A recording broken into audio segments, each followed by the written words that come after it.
Ito na yung binlog ko nung nakaraan guys regarding sa forming machine. Marami kasi nagsasabi na yan ay hangin daw ang nagdadala. Yan guys ay hydraulic cylinder yan. Kumbaga oil ang nagdadala niyan. Makikita natin yan. Oil ang nagdadala niyan guys, hydraulic yan. Ayan oh, ito yung ano pipings niya oh, sa oil yan, ang sa baba. Yan sa oil yan. Oil ang nagdadala niya, pipings yan ng oil yan din sa taas oh. Kung makikita natin yan din sa taas, oil yan guys. Lilinawin ko lang kasi maraming nagsasabi kasi na hangin daw nagdadala niyan. Yung cylinder na yan guys, ano yan, fast acting cylinder yan, yung cylinder na yan. Ano yan, ito yung mga bagong model ng cylinder. Kung makikita mo, yan yung dalawang pipings nyo para sa oil, papunta yan sa baba. Papunta yan sa tangke.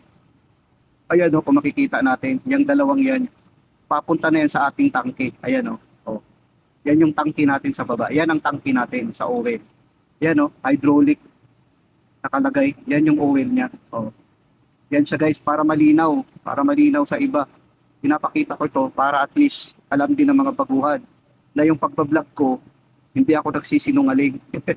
Pinapasinungalingan kasi nila eh. Tapos yung namang ano na yan, pasingaw yan, yung plastic na yan sa baba. Kung makikita natin, pasingaw yan. Ayan o, walang connection yan, papunta yan sa baba. Ayan o, kung makikita natin. Tapos papunta yan sa baba guys. Yun yung dulo niya, walang connection. Yan na yun siya o. Wala siyang connection o. Tingnan mo, yan yung dulo niya.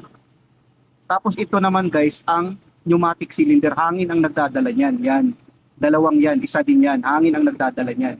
Sana guys malinaw na ito.